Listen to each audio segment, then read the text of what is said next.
Now, I know what you're wondering. Why is Jared laying on the ground? Why is he doing a voiceover? And what does this have to do with biblically speaking? All those answers will come in time. But right now, I don't want to disturb an experiment. One that I've been watching for a while. One that I've had to wait on weather to accommodate for several days. Here and now, we are observing the conditions that might be right for creation. What am I talking about? Well, we'll have to wait for the results. But let's just say they involve playing cards, a coin, and a flaming sledgehammer. Curious? I know I am. All right, welcome, folks. We'll get back to the flaming sledgehammer of doom in just a few minutes, I promise. I love that flaming sledgehammer of doom. But we'll get back to that in just a moment. Today, I am glad that you're here because we're talking about those external evidences for Scripture. So the question we're trying to answer is, are there things in the natural world that even if they don't point us directly to God, at least point us to some kind of intelligent design over things like natural evolution or abiogenesis, which is the belief that life arose from non-living things. And that really is the problem. Now, I did mention that there was more than just a sledgehammer involved. I talked about, what can a playing card teach us about God? You see here in my hands, I have lots of geeky playing cards. People just keep giving these to me. I don't know why.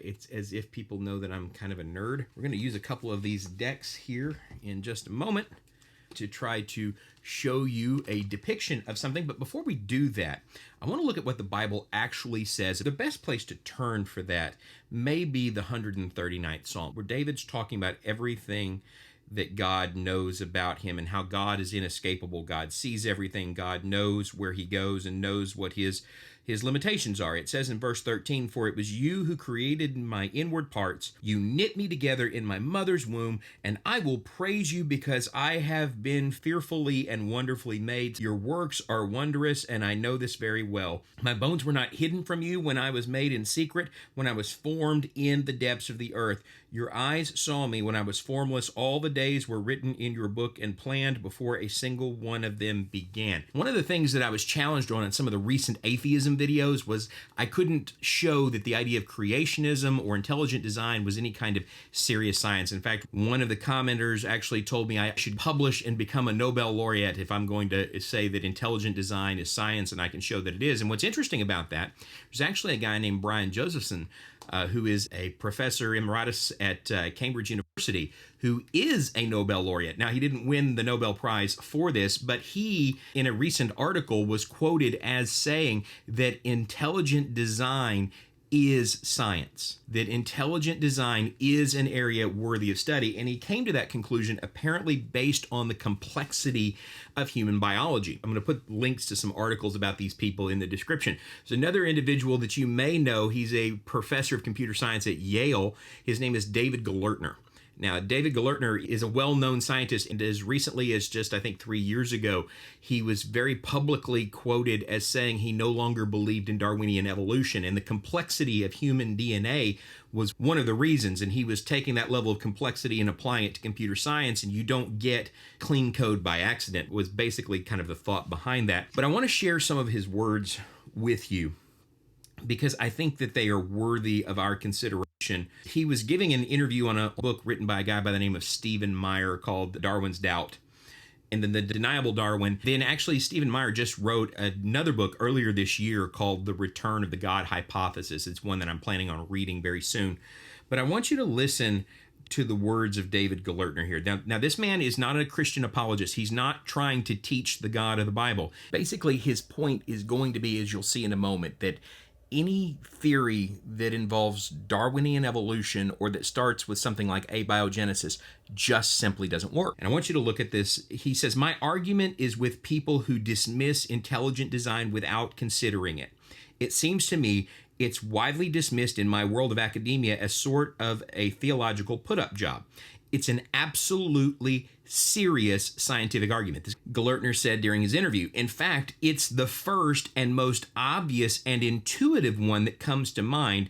It's got to be dealt with intellectually." And one of the things that he goes on to cite, intellectual behavior of those who want to talk about Darwinian evolution. He says when he looks at their intellectual behavior, what they have published, and much more importantly, what they tell their students, Darwinism has indeed passed beyond a scientific argument as far as they are concerned. You take your life in your hands to challenge it intellectually, they will destroy you if you challenge it. And he goes on to talk about how Darwinian evolution has become kind of a faith, that they defend it like a religion, which is something that we talked about on this program just a few weeks ago.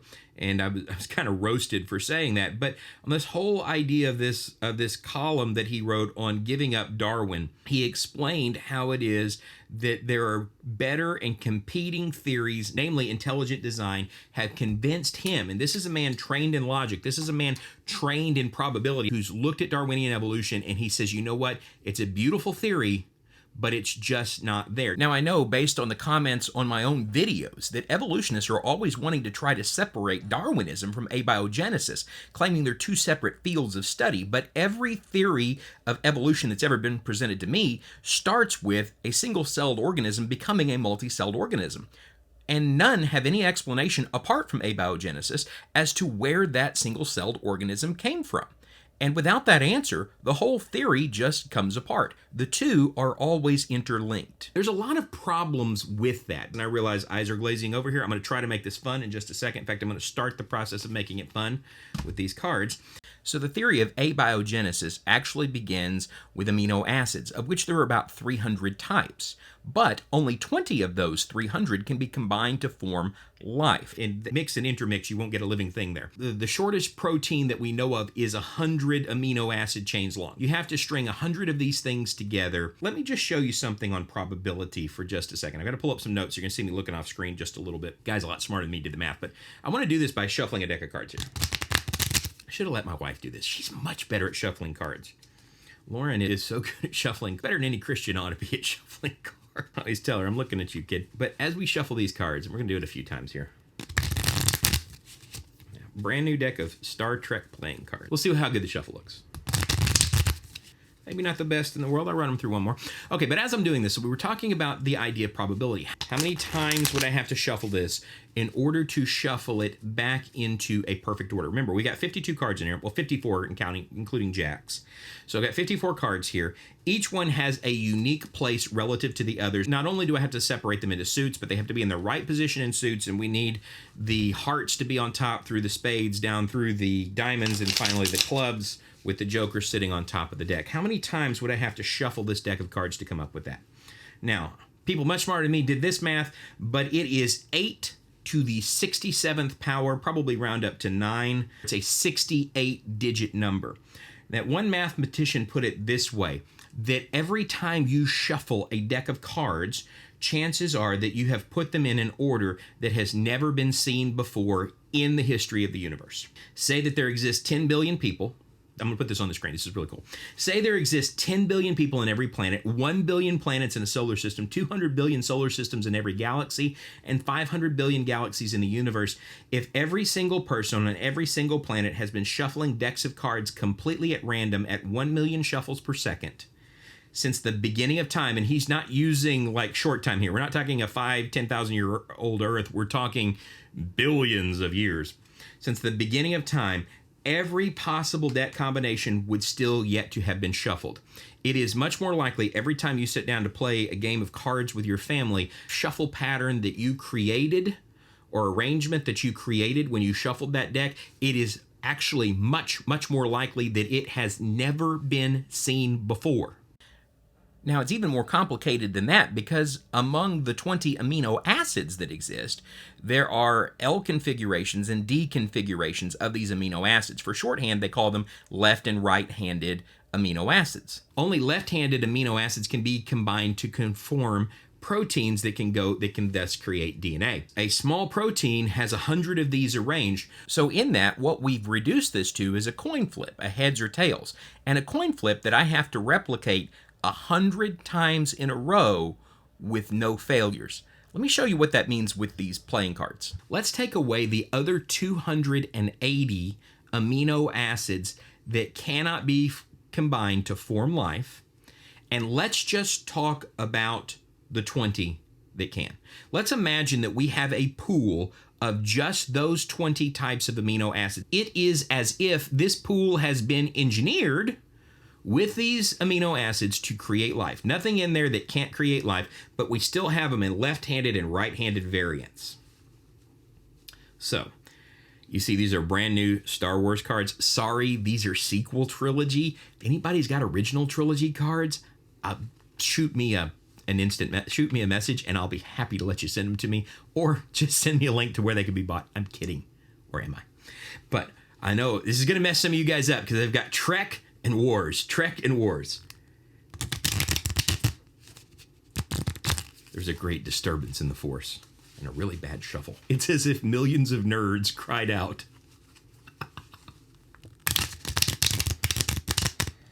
Another bad shuffle. I'm not as good at this as I used to be. Okay, so out of these, I got a 50-50 chance every time that I draw one of those that it's going to come up, which isn't fair because they're marked differently on the back. But I've got a 50-50 chance every time that I draw this card out of this stack of 100s of drawing either a Star Wars or a Star Trek card. How many times would I have to do this? And for how many years would I have to do this to draw 100 Star Trek cards in a row? Well, probability tells us that the first draw of the deck, assuming this is a blind draw, I'm blindfolded, there's a 50-50 chance I can draw a Star Wars card. Hey, I did. The second draw of the deck, being that the first one has to be Star Wars, the individual draw is still 50-50. But for both of them, then it's now 1/2 times 1/2, which is 1/4, and I've already failed because that was a trick. That keeps going. Actually, let me just read this the way that it says this on the site. The chances of getting all heads 100 times in a row is similar to the chances of getting 100 left-handed amino acids to form a biological protein. Proteins range in size from about 50 to over 30,000 amino acids. To get a small protein of 100 left-handed amino acids from an equal mixture of left and right-handed amino acids, the probability would be 10 to the 30th, or 1 followed by 30 zeros. Now that's assuming a lot, because there are a lot of problems with abiogenesis. Depending on who you talk to, abiogenesis is either happening in an environment that is lacking in oxygen, in which case the proteins that are forming from those amino acids are being killed because they're bombarded with UV light and no cell wall to protect them, because remember, the cell wall comes from the proteins. Or they are in an oxygen-rich environment, in which case they're being dissolved because, again, there's no cell wall to protect them. So you have to have a primordial soup, as they call it, that's capable of doing things that we don't see in life anywhere in the natural world. Not only that, to get these amino acids to combine to form the proteins that make the cells, but I have to introduce within a structure an energy source that would cause them to combine. Now, that's not a problem in the cell because the nucleus of the cell is the energy source, but we don't have that in primordial soup. I mean, I guess you could do like a Back to the Future lightning thing, but it really doesn't work that way at all. So when David said in the 139th Psalm, "I am fearfully and wonderfully made," I want you to take these 2 decks of cards. I want you to open this other deck of Star Wars cards, because we got to account for all the other proteins we've been leaving out. I want you to take 4 other decks of cards until you have 300 total, and I want you to start shuffling them and draw out only the 20 that will work, in only the configuration that will work 100 times in a row. I don't care how many you have, you don't get there. It is statistically impossible. In order to get there, you have to start limiting things that cause an issue by removing variables without answering questions the way that we would need to. It's just foolishness. And that's what guys like Brian Josephson and Stephen Meyer and David Galertner are trying to tell us. Their job is to say, hey, this is actually viable science. And it should be considered, and as Professor Galertner said, it ought to be the first thing that we consider. Well, why would he say that? Because he understands that Darwinian evolution based on abiogenesis, when it comes to the survivability of proteins and the complexity of DNA, makes no sense. Now, one of the other things that was said to me repeatedly recently is that complexity and order are just values that I'm projecting onto that. Now, is that really true? You guys probably know Neil deGrasse Tyson. He's a pretty famous scientist, and he's fond of telling people that they are made up of stardust and talking about the complexity of humanity and how cool it is that the elements of the universe came together to form you as an individual. They began to look at what was in the rocks that came back from the moon. They looked at what's in the soil of the earth. They looked at the human body, and they find some of the same elements there. And so the thought is, well, we're all made of stardust. But one of the things that David said in the 139th Psalm is the Lord formed him in the earth. Well, why would David say that? Well, he would say that because of what we read in Genesis chapter 2. And the Lord formed the man out of the dust from the ground and breathed the breath of life into his nostrils, and the man became a living being. So, science says we're made of stardust because we see the same elements in Earth that we are assuming are a mixture of the matter that was released during the Big Bang. That's what science says we are. But do you know who said that first when you subtract the Big Bang and the interstellar nonsense out of it? God said that. He said you're made out of the same stuff that the ground's made out of. The human body is filled with metal like iron and is mostly carbon, the very same things that we find in the soil. What's more likely? That we're created through a process that even our own physics says is impossible. Even biology that holds this up as the gold standard of truth says is impossible, or there's something outside of what we can see acting to keep the order and the integrity of the universe. Remember our amino acids? And I would need a few hundred more decks to really do this. Imagine shuffling that deck of cards. Any misstep in that, and you do not get a protein, and you do not get life. Now, the last thing that I want to address takes us back outside to the sledgehammer of doom. And that is, can order come out of chaos? The first thing we're going to add to our experiment is silica, because it makes up almost everything, followed by a healthy dose of carbon, various metals, including iron, and some biological material. Let's just call it soggy stardust.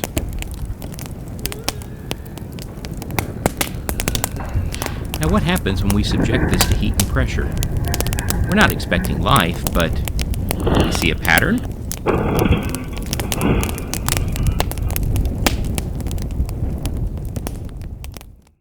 So the question is, after all this, after the embers have cooled, what do we find? It's unbelievable. It's as if it's arisen from the ashes. Oh wait, no, I left that from another take, but available at the Biblically Speaking store. No, in our fire pit we see lots of broken glass, some of it by the heat, some of it broke under the weight of the sledgehammer, I'm sure. There's lots of other debris from things in the bag, some burnt charcoal, some dried leaves, a few of the screws, but no pattern, no organization, no complexity, no life. But did we really expect to find it? Until I see you next time, have a good day, and God bless.